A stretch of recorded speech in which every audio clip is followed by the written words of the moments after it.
everyone, it's Marcia from Everything Wine and More. If you've been following along with us, we've been doing a series on wineries from around the world, talking with winemakers, owners, proprietors, that sort of thing.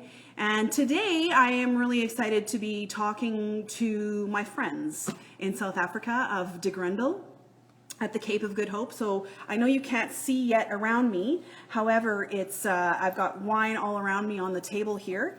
And it's going to be pretty cool to be talking to Charles from Charles Hopkins from the De Grendel winery as the winemaker. And then if we have time, we're going to swap over to talk to De Villiers. And De Villiers is at his home right now in South Africa on the property. And we hope to be able to talk to both of them. So I'm just waiting for Charles to come on right now, and we will have a chat about the history a little bit of the winery, the area of South Africa, where exactly they're located, the fantastic views that they have. It's unbelievable. And what they're all doing in that part of South Africa, the projects that De Villiers has, and all of those things. So I see Charles is on, so I hear Charles will be joining us from Parle. Cheers, Ricard. Nice to see you. Hello, De Villiers. Charles. Hello, Marcia. How are you? Good. Can you hear me? No, I can hear you well. All right. You have a shadow on your face. Do you have some more light there that you can turn on? Move a bit. Let me see if I can move a bit. Gee.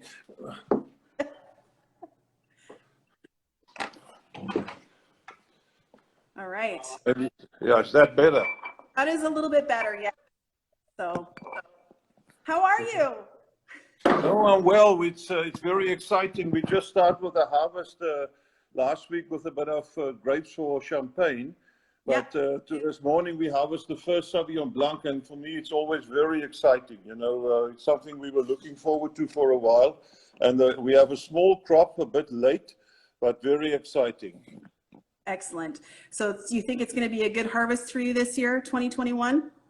Yeah, it's still early days. You know, we had a cool ripening time with lots of rain in winter. That's all very positive signs. So, yeah, we look forward. I think it's going to be quite a good crop, but small, you know, small and late.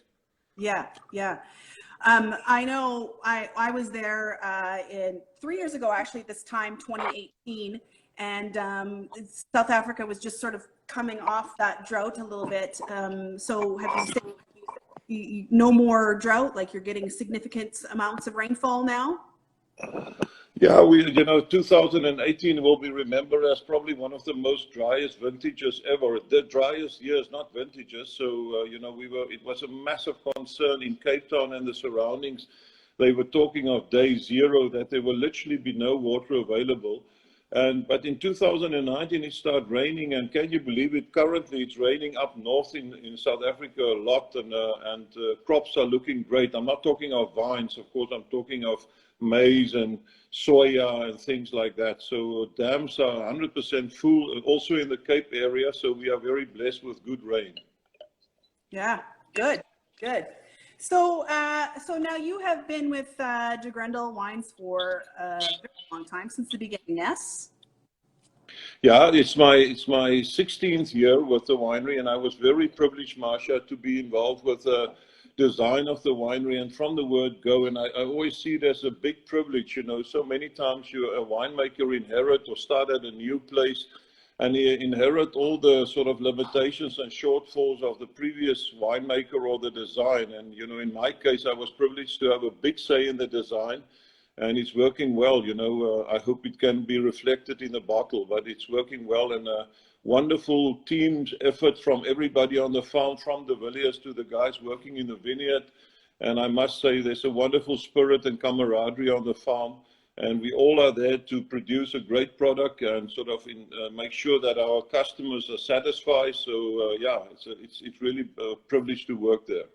Wonderful, wonderful. Yes, I've spent quite a bit of time on the website, so I've seen all of the different things that are happening there on the farm, and I was just texting with De Villiers, and it's a very a lot of things going on, and I said that the website was very well done and very informative, and the history is so fascinating. So if anybody wants to have a look at the website, please do, because it is extremely fascinating. Yeah. So let's talk about the wine for a minute here. So I actually was looking at my pictures from South Africa, and I came across my picture of this, of course, the 2015. This is the 2017 that we have here in the store. We're the only store here in Edmonton, in northern Alberta, that has this MCC. So let's talk about this for a second here. Now, this is mostly Chardonnay with some Pinot Noir. Yeah, it's 70% Chardonnay and 30% Pinot Noir. We harvest them, funny enough, the similar grapes we harvested a week ago, and there's a wonderful aroma of red fruit in the winery due to the Pinot Noir that's fermenting. And we vinify it separate. It's from our farm. So if you read on the back label, you will see it's wine of origin Cape Town. That means we are part of Cape Town. And we vinify them separately, and then I will make a blend and take it through the normal, call it tongue in the cheek, some champagne. We're not allowed to use the word champagne, but the methods we use is exactly the same as in champagne. We press we pick the grapes at lower sugars. We press it as whole clusters. We end up with lower yields, not to prevent any phenols to be extracted, you know, that, or tannins that will work in on the sort of fine bubble or mousse in the product. And then we take it through the whole press and, of course, process, and then just before bottling, the product is 100% stable and filtered. We will add 25 grams of sugar and prepare a very specific yeast that will take place in the bottle. We fill the product, we add the yeast, it's in suspension, we fill it, we close it with a crown cap, and then fermentation will take place in the next month in the bottle. It will build up, all the sugar will be consumed. And we will end up with a product of 1.8 grams or something like that. And then the product will stay for 14 months, in our case, on the lees in the bottle. And afterwards, through the normal riddling process, dosage, after the lees is separated, the dosage, and we top it up and end up with a product of around 6.5 grams of sugar. That's, of course, a vintage brut in our terms. Very creamy, very citrusy, a bit of brown bread dough, that characteristic that's very typical of a cool region, brut style in South Africa. Yeah, it's beautiful. It's a very beautiful. And Mark Vineron, the owner of Nobilis, who brought in this product, has compared this to a very fine champagne. So you should be proud of yourself. Oh, fantastic. That's a compliment. Yeah. So I love this. I think it's fantastic. So thank you for making a great product. You also have just made a rosé. Is that a recent project? Yeah, we launched it. We were planning to have a big launch of our new product. It's called Proposal Hill. It's a brut rosé, 100% Pinot Noir with a beautiful pink color. It's a 2016. And we launched it sort of due to COVID. We could not have a huge, party with a launch and a bit of celebration. So it was very much online. And I must say, Marcia, the reception of that in the marketplace was really good. It's a Proposal Hill is a small hill on our farm, and De Villiers, two of his father and his grandfather actually got engaged on this hill. I don't know why he got engaged, but maybe he can tell you. But two of the family members got engaged on this hill, so with a beautiful view towards the mountain and to the ocean. If you remember well, the Grendel, I think, is well known not just for great wines and fantastic spirit on the farm, but also great views. And this, on top of this hill, there's a great view of the whole farm and towards the city of Cape Town. And two of the family members got engaged there, so we refer to the wine as Proposal Hill. Yeah. I think I might have been up there. Is there like a little beach house up there? I took you up. It's actually the main mountain. I took you up to the sort of view to show you the view towards Cape Town. But this is a smaller hill, more to the, I want to say, to the western side of the farm. It's quite a job to get there. You need definitely a 4x4 vehicle because it's a sandy, dusty road. And maybe that's the challenge was to get engaged there is first get there and then get engaged. Yeah. Well, I was kind of wondering, Proposal Hill must have something to do with getting engaged for sure. So anyway, So in the market is the regular Sauvignon Blanc, and then of course the Koetshuis. Yeah, Koetshuis is a part of our farm, and of course it's just the Afrikaans version, our local language that referred to Koetshuis. And years ago, people arrive on the farm and spend a day. They took off their gear and freshen up to undertake the journey, and they were confronted by the mountain range that we just spoke about. So they freshened up, and then they undertook the journey. There was a bit of a ditch, a lower spot where they sort of enter the inland, but behind that there was stables and a place. And today there's a guest house overlooking this vineyard. A beautiful plot is very close. I think you stay there, to be honest with you. I and did. Right opposite that cottage, there's the Koetshuis vineyard. But in the meantime, we increased the volume. So we purchased a bit of fruit from Darling and from Lutzville, and it's a fantastic wine. You know, if I can be forward saying that, definitely was seen as one of the leading Sauvignon Blancs in its style in South Africa. You know, there's a few styles of Sauvignon Blanc. I don't think we have time to go into depth in each of them, but this is a style that we call metoxyperazines. You know, it's slightly more towards asparagus and tin peas and lemongrass and flavors like that.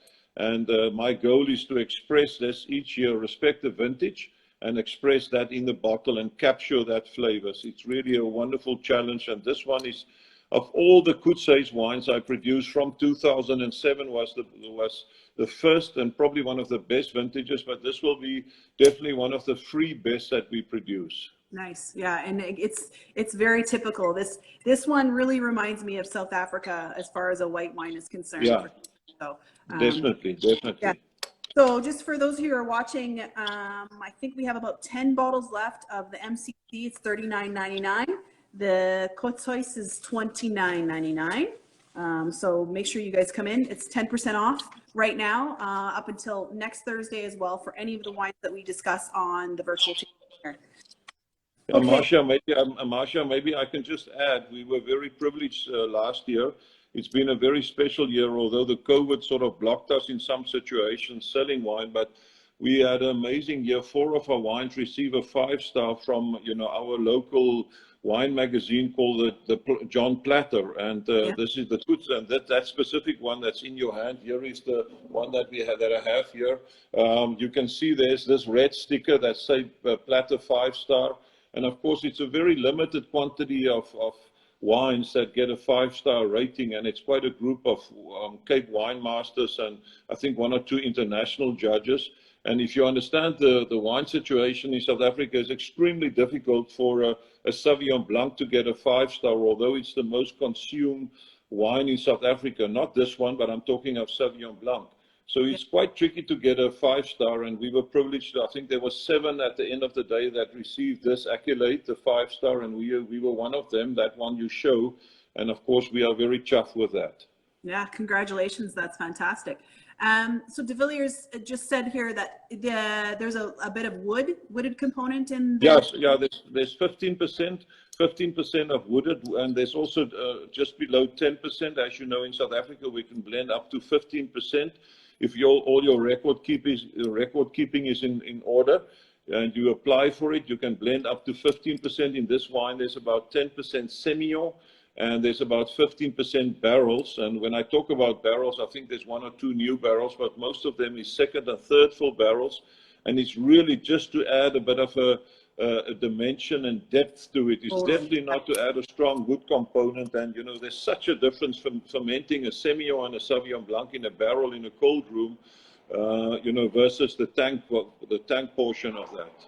Yeah, it's got a very creamy mouthfeel to it, right? Which, yeah, very much. Yeah, very nice. And so what, you know, De Villiers said it's great for food pairing. What would be a magical pairing with the Sauvignon Blanc? Food, you mean? Yes. I'm personally a huge fan of you know, it's probably the way I was brought up. I'm a huge fan of seafood with this style of Sauvignon Blanc, and, you know, sort of quite heavier fish types, maybe something leaning towards tuna or salmon or fish that you probably won't be familiar with in South African fish, but I must say do well with creamy pasta. The acidity tend to sort of cut the creaminess a bit. but really a very versatile wine. Some people prefer to drink this just as an aperitif before a meal, but I'm of the opinion, due to the wood and the creaminess you referred to, plus the amazing fruit in it, it's a very versatile wine that can do well with many different kinds of food. Yeah, yeah. Somebody said here, sea bass. Sea bass. Yeah, sea bass. You know, we are. I'm just concerned we are not so familiar with sea bass in South Africa. Maybe we call it something different. You know. So I think snook is also on here. Yeah, snook. Snook is very popular a certain time of the year. Yeah, yeah. Okay, so next, let's see. Oh, the Chardonnay. So we have this fresh 2020 vintage here, which, you know, of course, it's kind of weird for us here to think that we're drinking 2020, but of course, you're already harvesting 2021. We're in the, you know, heat of summer, where it's really cold here today. Really cold. It's winter. Yeah, I must say, I must say, Marcia, when it's now 9:15, and it's of course completely dark, but as soon as I'm finished with this interview, I'm definitely going to take a swim outside just to explain to you the difference in temperature.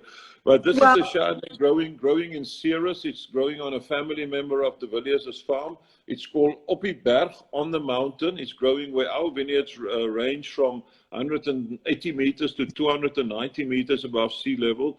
This vineyards are growing on 960 meters above sea level. Now, keeping in mind the highest vineyard in South Africa that produce certified wine is Berg, and this funny enough, these two locations is not too far from one another.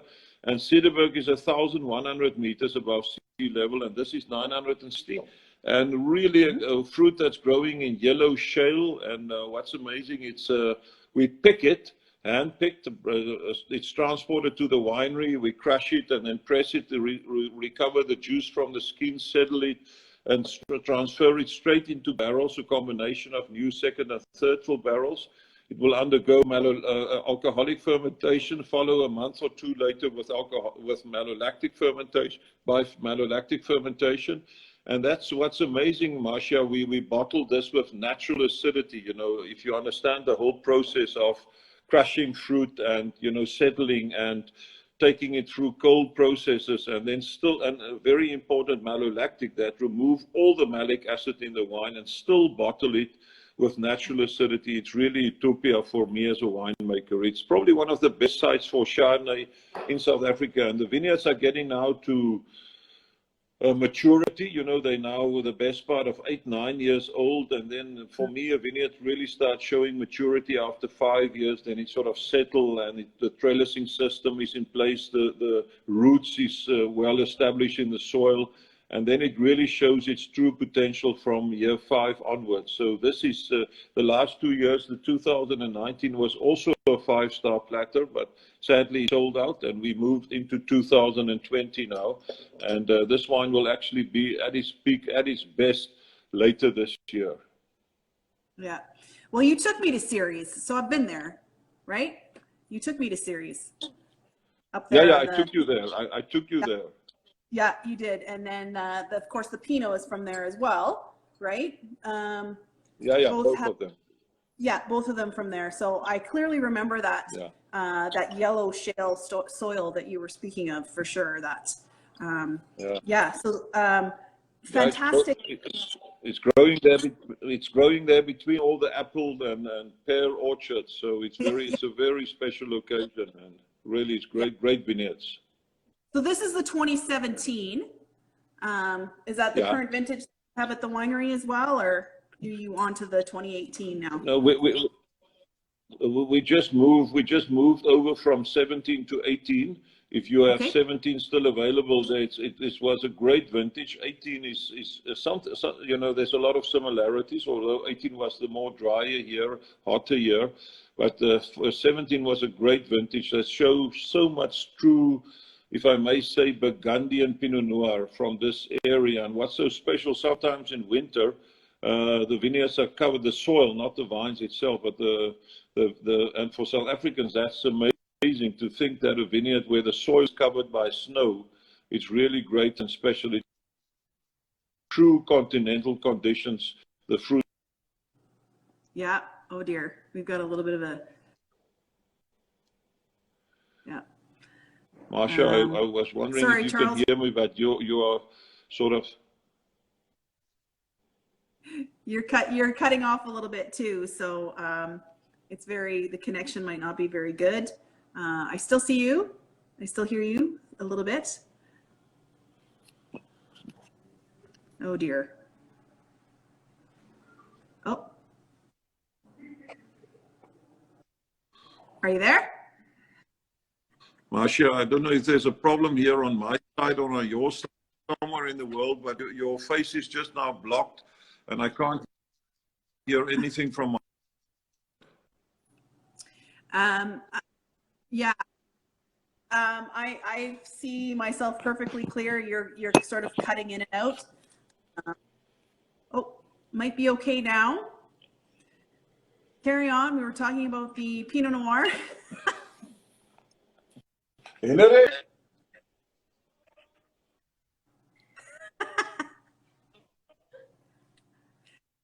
gotta love a live broadcast. So I perhaps. So iets wat ons kan doen.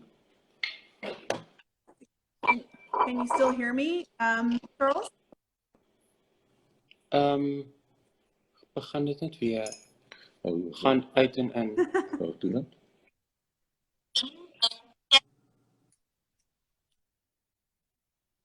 Okay, so I'm still here live. De Villiers, if you're watching, can you tune in with me and maybe we'll chat and then we can go back to Charles in a little bit. So we were up to the Pinot Noir, and just for our listeners out there,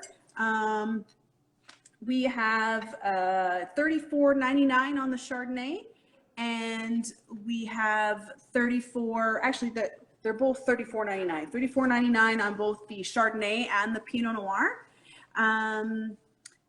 So those are available also in the store. Again, 10% off today until next Thursday. And we seem to maybe perhaps be on again with Charles. We'll get back on there. De Villiers, if you're listening, stay tuned. If it doesn't work, I would like you to come on so we can have a chat with you. So here we go. Let's see if Charles is better. And somebody loves the Berg wines from De Grendel that they've hello from Slovenia. We've got some great listeners. Hello, Charles. Can you hear me? Everything okay? There we go, Marcia. I'm on again. Can you hear me? I can. Yeah. Yeah. I'm sorry about that. I don't know if the hiccup was on our side or on your side or somewhere in the world, but in the clouds. But you can. Sorry if there was a question. I would love to answer it. Somebody just said that they love the wines. I do have a question here from Kathy, who is the rep here that is selling the wines, and she wanted to know about the actual winery that you built. Something about feng shui. Did you do it based on feng shui? Do you know what that is? Yeah, yeah, well, you know, I was very much involved with the physical design of the winery, the placing of the tanks and the flow of the fruit. But De Villiers' late dad that passed away 5 years, he brought in a gentleman that was an expert on that. And as soon as we had the final design, he looked at the plans and say, guys, no, you must move the front door to the northern side or to the southern side. So I'm definitely, Marcia, I'm not an expert on that, but it was fascinating to listen to this gentleman. I think he's called a Jew master or something like that. And he brought in a bit of, he did definitely, there was no changes in the winery itself. You know, the physical winery side, the tank farm and the barrel hall and the receiving side of grapes. But when we look at the so-called offices and the tasting room, he made a few changes and recommend that we change the window from this side to that side or place the door there and not in this position. So it was fascinating for me that I have very little knowledge on that. But yeah, that he brought him in, and it's I don't know even how to pronounce it, feng shui design of the winery. Yeah. Okay. Yeah, that's cool. Somebody just said, made a comment that they tasted your MCC Proposal Hill today and said it was fantastic. So kudos. They called it Promise Hill. Yeah. Okay, so let's talk about the Shiraz. So we have the 2018 here, and Yeah. so I know I'm trying to remember. I think when I first met De Villiers in Toronto, I had the Elam Hill Shiraz. Are you still making that, or is that only in good vintages? Yeah. I want to show it to you. Just give me a second. Okay.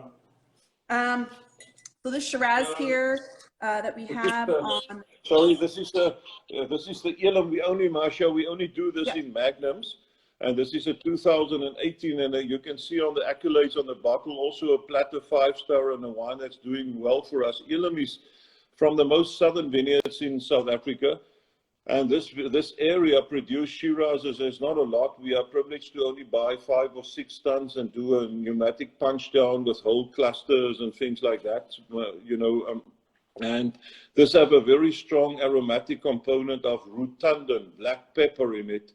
That makes it quite unique. Where this Shiraz of ours, this one, that's our vintage Shiraz. Of course, both of them have vintages on. But that we refer to as coastal region, much bigger, the one you have in your hand, much bigger volumes. We talk of around 5,000 cases, where this is only 1,000 grams, but very unique, very special. We mature it after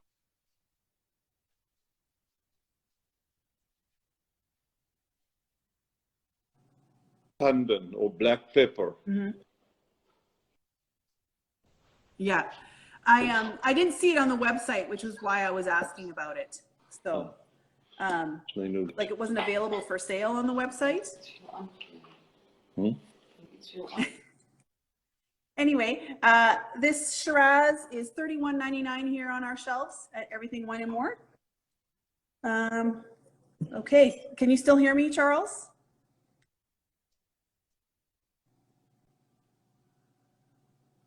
Seem to be having some issues again. Okay, so we just had one more wine to speak about, the Rubaiyat, the Meritage. So De Villiers, if you want to come on now, maybe we'll just wait a few minutes for to get sorted, and perhaps we can discuss a little bit of the history of De Grendel, the story behind the farm, the fact that you are a sir, and all of those cool things. So as I said, we just have the one more wine to speak of, the Rubaiyat, and I will tell people right now that again, we have the exclusive on this here in Northern Alberta.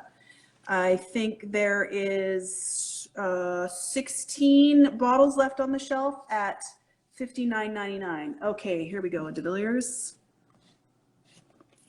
We will chat with him for a bit. Hopefully our connection is good. And then we can go back to Charles if that works. So, hello, my friend. How are you?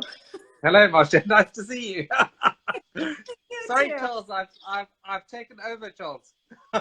Yeah, well, hopefully he sees it. I think like everything looked fine on my end, so I didn't want to say it, but I think it was maybe on his end that it was happening. So, oh well.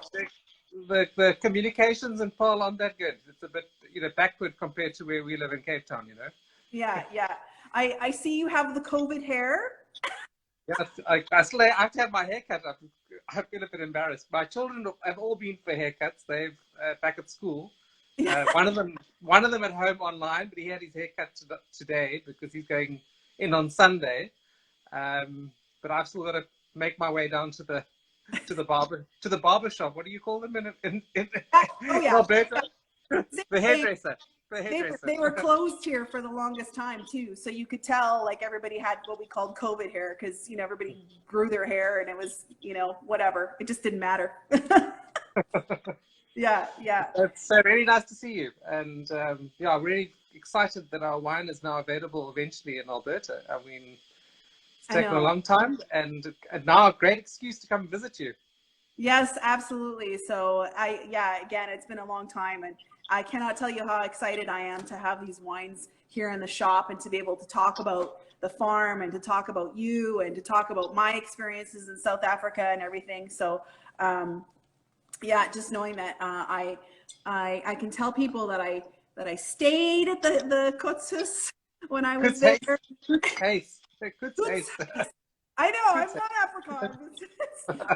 It's nice. I have Koetshuis. There some we go. African friends here too, and she corrects me all the time. I'm like, I'm sorry, I'm sorry. So I think your story is fascinating, and I really want people to hear it from your words, how you became, you are Sir De Villiers Graaf, but you would never say that out loud. You're just De Villiers. But this whole baronetcy thing and how it happened, and I love telling the story, but I want people to hear it from your words, just how the name De Villiers, why you have the name De Villiers, and why your farm is where it is. Oh my goodness, that's a long story. Well, you've got 15 minutes, and people will love to hear it. Well, it's all due to history, really, and I love history, and I love family history, and it's kind of part of our brand as well. That history, and it's the stories. People like to hear stories and origin of a place and a family, and we tell those stories at the winery, and our wine hosts in the tasting room are trained to answer questions, but. In a nutshell, my great-grandfather was one of 9 children. He was the 5th child, the middle child, if that means anything. And he lived in a little town even further away than Paarl from Cape Town, a place called Villiersdorp, the town of Villiers. And it was founded by his grandfather. So he was one of 5 children, and in those days they had no schools, no formal schooling in the village. And we're talking now historically 1850, 1860, around there. And the only school that they had was when a priest came once a month to conduct a church service on a Sunday. And after the church service, the priest would then, or the pastor would then teach the town kids to read and write, and that was the kind of only education he had. Up until the age of 9, and eventually this priest said to the family, "We really think you should send David," as my great-grandfather was called, David, to get a proper education and a more formal education. So he was sent to Cape Town to work for a family member who owned a butchery in Cape Town, and he worked as an apprentice from the age of 9 to 16, working for his uncle, and then during the day, and then attending night school, where he got his education. And when he turned 17, his uncle passed away without any direct heirs, and he took over what was a small butchery meat supply business. But he was a very curious individual, and went on a voyage to Australia and to look for cattle for the meat business, and came back with a very new technology at that time, which was refrigeration. Mm-hmm. And he adopted this technology in Cape Town, and he was the first person to do so. And as a result, he was able to store his meat longer than the competition, and ended up cornering the market and building this business into not just a national but a multinational meat supply company. And then, as luck would have it, as most entrepreneurs will tell you, there's always a bit of luck involved. The Boer War broke out in 1900, and he won a contract to supply the British forces with meat. However, my great-grandfather was a so-called Boer sympathizer. In other words, he sided with the opposition, but he couldn't openly do so because Cape Town, or the Cape, was part of the Cape Colony, which was under British rule. And if he sided with the Boers, he would have probably been put up against a wall and shot. So he also supplied meat to the Boer women and children who were incarcerated in concentration camps. And I think doing that, he eased his conscience supplying the so-called enemy, the British. And then he ended up, he was being great friends with Louis Botha, who was our first Prime Minister in 1910 when we became a union, or got our independence from Britain.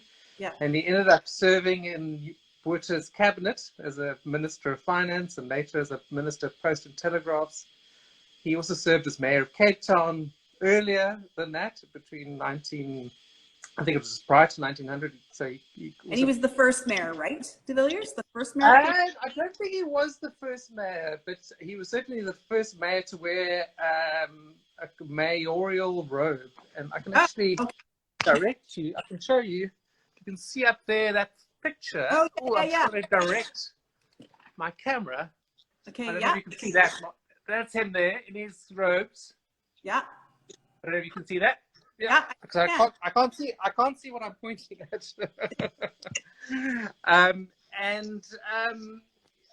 So as mayor of Cape Town, he in fact introduced electrification to Cape Town, was responsible for the sewage works, etc. And in 1912,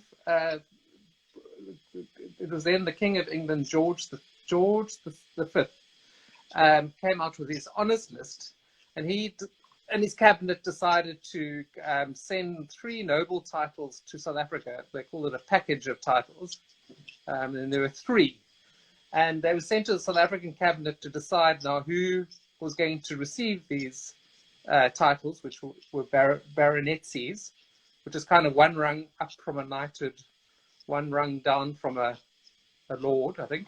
An earl. An earl. And the cabinet, wanting independence from Britain, didn't really want to accept these titles. But they also didn't want to embarrass the Brits by sending them back. So they came up with a compromise. They thought if they found 3 South African men, bachelors, confirmed bachelors, who would ideally die with the title, that would then be the end of it.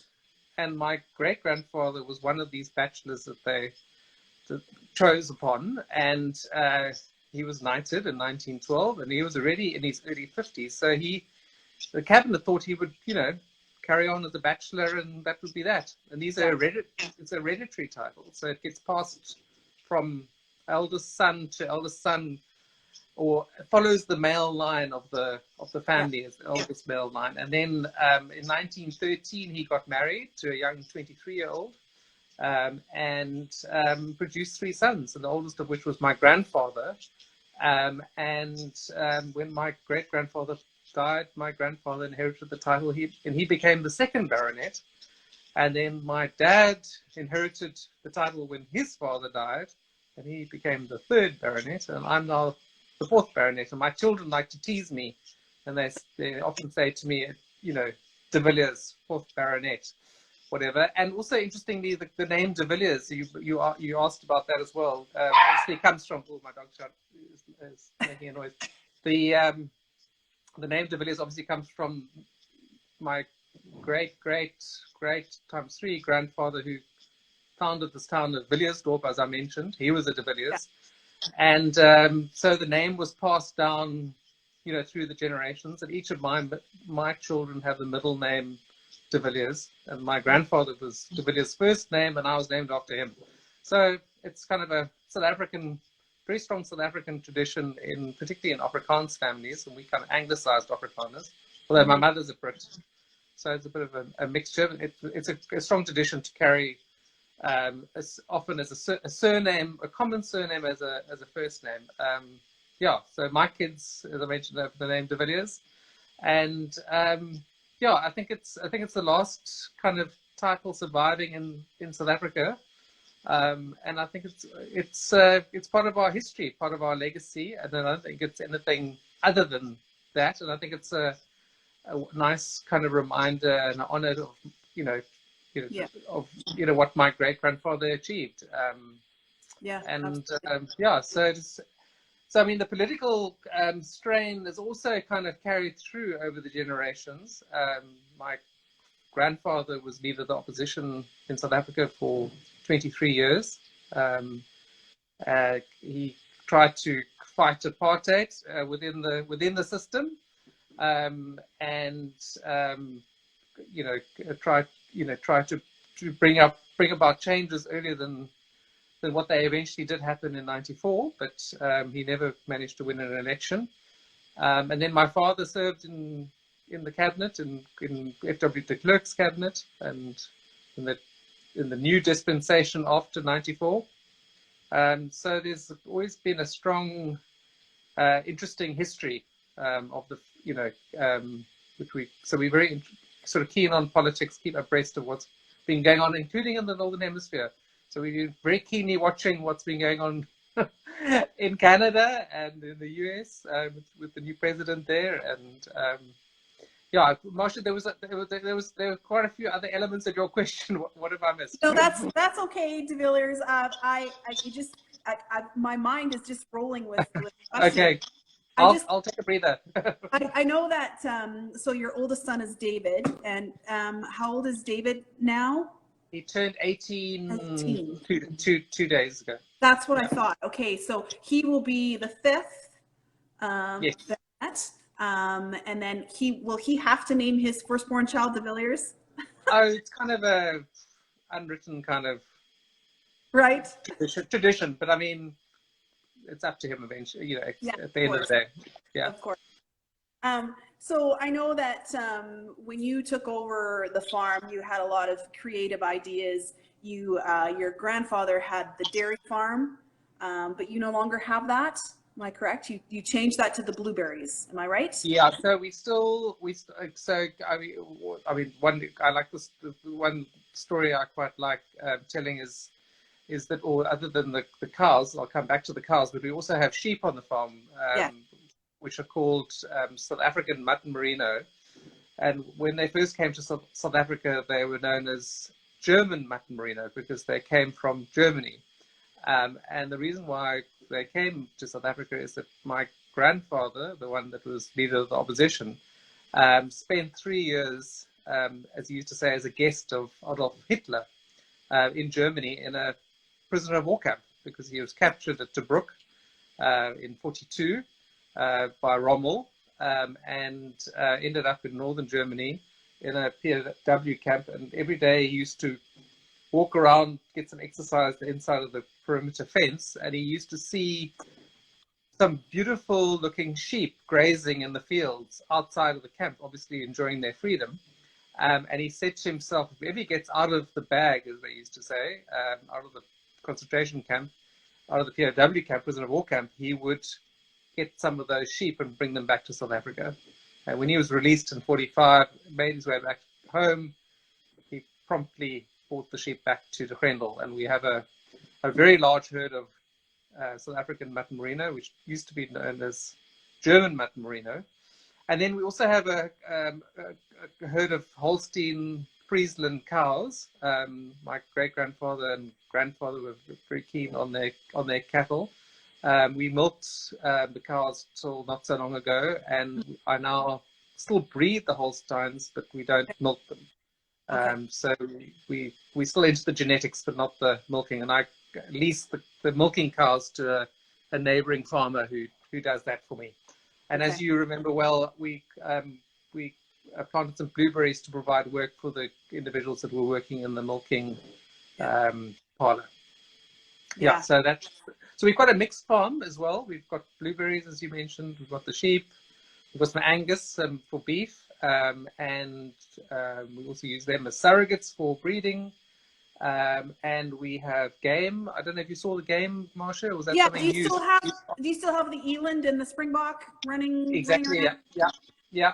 You got those, which is quite fun because we now also do a farm drive, a more formal farm tour for guests coming to the winery. We now offer a farm tour, which includes a bit of game viewing, and a glass of champagne on Proposal Hill. Yes. So is that where we drove up to? Was that Proposal Hill? No, I think you're thinking of the main hill, the Tygerberg Hill, on which we situated. Okay. We've got this, as you remember, nice elevation and beautiful sweeping views looking back towards the city of Cape Town and the Atlantic Ocean. We're only 6 kilometers from the Atlantic Ocean and approximately 15 kilometers from the city of Cape Town. So, right on the rural urban fringe, as they say, looking back towards the city. And then the Proposal Hill is a smaller hill, sort of, if you remember, at my house to the right. Got it. Okay. Yeah. It's Yeah, a lower hill, easier climb, Marcia. yeah. For the, Well, because I remember I looked back at my pictures and I was telling Charles I had a glass of this up at the top of Tigerberg Hill, right? It was 2015 though. And then yeah. I remember the ride down through the fine boss. Yeah. Oh, did I take you down that road? Yes, you did. Went straight down. Straight down in the fine boss. We Oh, you actually hadn't tried out the downhill mode of your vehicle, so we yeah. did. But you just let it go down on the ABS brakes. It's called hill descent, automatic hill descent. It's amazing. Yeah. Land Rover. Took all these sort of winding roads up, and then instead of going around, we went straight down. It was wild. I was just testing you, Marcia, just to see what kind of metal you made of. Did I pass? I think you came out tops. You're a strong lady. Yes. Well, I have lots of fantastic memories from South Africa. I really miss it a lot. I would love to go back when we can travel, of course. Well, you and all your friends are very welcome. Yes. So, of course, COVID-19 really affected South Africa as far as the shipping of your wine for a while. Not just locally, but internationally as well. So you've been able to ship now overseas, but you still can't sell in South Africa. Is that correct? Yeah, I've just seen my brother Jay Graaf is online there. He's in London. So hello, Johnny. He can't answer me back. It's like being on TV when you say hello to your children or your family at home. Yeah. Anyway, sorry, I digress. Sorry, what is the question, Marcia? I've lost my train of thought. It was about selling your wine in South Africa COVID-19. Yeah, we've had 2 periods now since the virus kind of took off in South Africa, which was March last year. During the first hard lockdown, which basically was in March, April last year, we weren't allowed to sell any alcohol on the domestic market. However, we were allowed to continue exporting, which has been our savior, really. And then we've just gone through our second wave of the virus, which peaked literally about 3 weeks ago. But for the month of January, we were under prohibition again. We weren't allowed to sell alcohol, and it was really directed to avoid casualties due to misuse of alcohol. Domestic kind of violence and people having car accidents, ending up in casualty, taking up much needed beds for COVID patients. So it's really been a question to alleviate the hospitals when they've been under pressure. But we now, since Monday, we now can sell alcohol again. And I must say, we've been selling quite a bit of wine online, and we could sell during lockdown, but without delivery. So we could do a transaction of sale, receive payment, but not deliver. So on Monday, we literally had a convoy of vehicles leaving the farm, distributing all the orders that we'd received for the month of January. So it's been it's been very interesting times. Yes. For us as a winery. Yeah, sure. Well, I mean, I think, when Mark placed the order, we were supposed to have the wines here for Christmas. So I was actually really expecting them to be here for Christmas. I was really excited I would have sold them all, no problem. But we got them late, of course, but they're still doing really well here. And I think another order has already been placed. So hopefully down the road, there's lots of comments coming through about how good Charles's Proposal Hill Rosé Brut is, how delicious it is. So I'm hoping that maybe Mark might decide to bring that one up as well. That would be really great. I know I sent him. He asked for a sample of the rosé, just the rosé wine, which we sent him in France. I must just check with Suzette that we should send him a bottle of the bubbles as well, the Brut Rosé. Yeah. Yeah. I'll get on that. Thank you. Thank you. Well, I kind of insisted when I found out that De Grendel was coming in, I was really excited. And so I specifically asked Mark, I said, are you bringing in the MCC? And he said, well, no, I wasn't planning on it. He goes, unless you want an exclusive. I'm like, well, what does that mean? And so he said, well, 5 cases. I'm like, done. No problem. Done. But Natalie ended up getting some too, which is good. So you have 2 staunch advocates here in Fantastic. Florida, yes, with your wines. So I've got just a few more minutes left, but I wanted to talk to you about the restaurant. So that was really your brainchild when you sort of took over De Grendel. You started this restaurant in 2012, I believe. So how, and you're offering, I saw you were offering some picnics, picnic packages now through COVID. So tell me about the restaurant and why you decided to put a restaurant on the property and sort of how you do it now.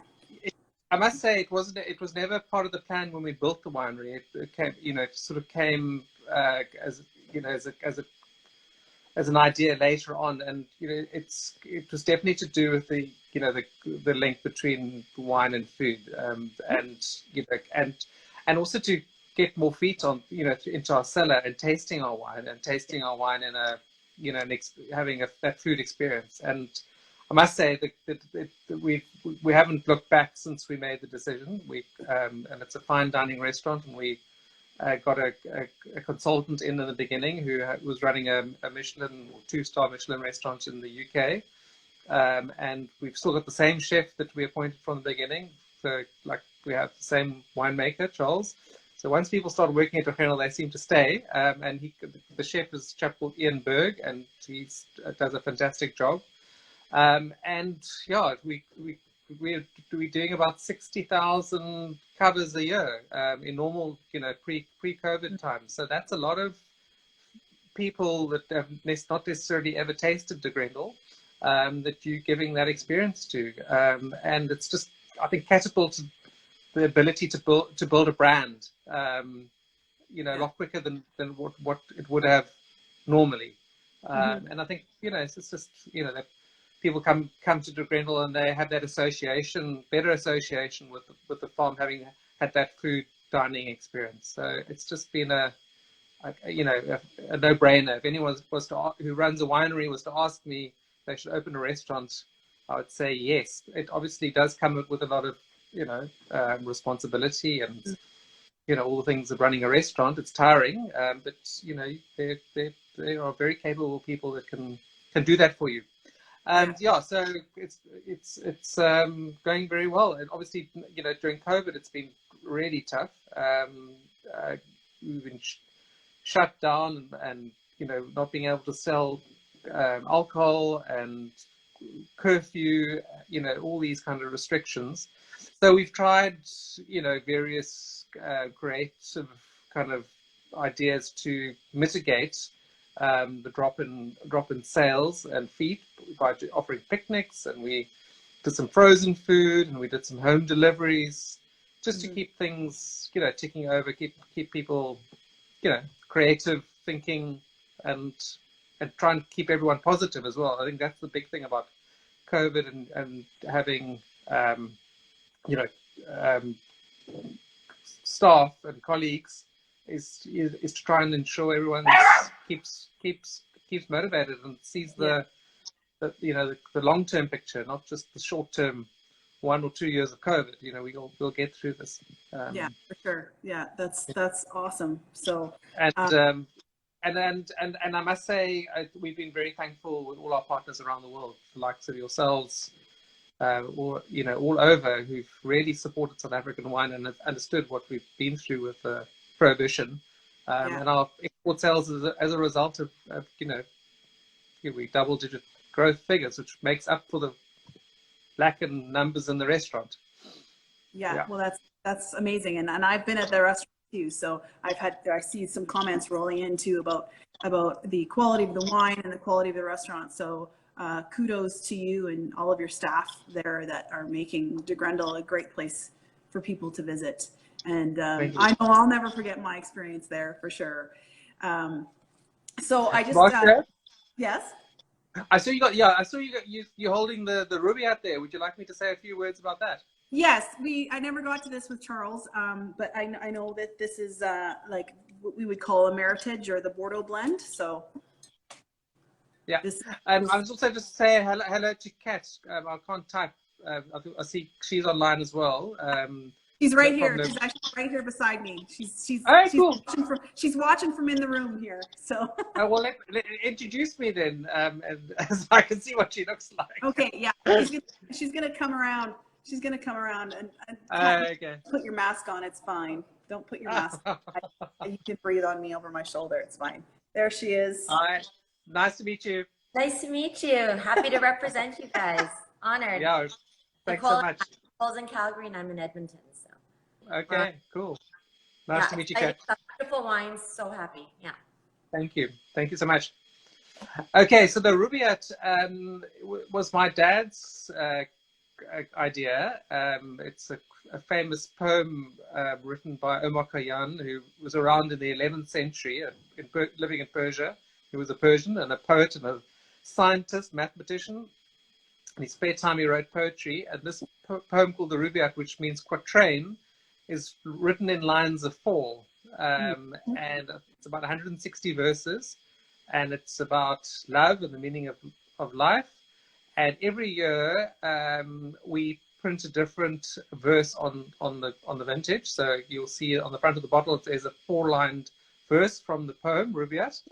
And we don't choose them in order. We choose them kind of based on what's happened that particular vintage, something that reminds us, in the poem. And it was translated by J. Fitzgerald into English in the 18th century, and it was also been translated into Afrikaans not so long ago in the 19th century. So it was my dad's favorite poem, and it's made up of 4 varietals. The largest component being Cabernet. So each line represents a varietal, so it has to be a blend of 4. Each line in the poem is represented. So it's Cabernet, Cabernet Franc, Merlot, and Petit Verdot. Yeah, nice. Yeah, and every year it's kind of a slightly different formulation based on the vintage and how the grapes present themselves. Yeah, and aged in new French oak for 18 months. So it's a very typical Bordeaux blend. Heavier nature, fantastic. Well, it's lovely and smooth to drink, and lovely for a winter's evening like you're experiencing in Canada now. Yeah, totally. So this is the 2016, and when I tasted this, just when Kathy brought the samples, I was just like, okay, this is South Africa. This is South Africa. Like there's just, I can immediately, when I drink a red wine from South Africa, I immediately know, and I'm taken back, and it's wonderful. So thank you so much for pursuing us here in Alberta. I did, didn't I? Yeah, yes, and it's good that the wines are here. So thank you for doing that, De Villiers. Lovely to see you. Lovely to talk to you. Yes, one more thing I want to say really quickly is, is the rosé still on top of Table Mountain? Yes, it is. Okay. Yeah, we have a tasting station up there, and we still do. Nice. Yeah. Nice. So for those of you that get a chance to go to South Africa, please make sure that you visit the Grendel. Please make sure you take the cable car up to the top of Table Mountain and have a glass of rosé as well up there. So all great experiences. Thank you all for joining me. All of the wines are available here in the store except for the Amelbourg Pinotage and the regular Sauvignon Blanc. They are on sale until the end of next Thursday. So please come in and grab yourself a bottle. Some of the like the Rubaiyat and the MCC are only available here in this store in Northern Alberta. So we would love to see you. Thank you, De Villiers, for taking the time to join me. And is Douglas still around? Say hi to Douglas. Yeah, he's doing the farm tours now. Okay, great. Well, say hi to Douglas for me. Will do. And Regard, I don't know if you're still watching, but hello, my friend. Nice to see you. And to all my friends at De Grendel, I wish you very well this year, and I hope to see you soon. Thanks, Marcia. Thanks so much for the time. All right. Cheers. Bye. Bye-bye. See you. Bye.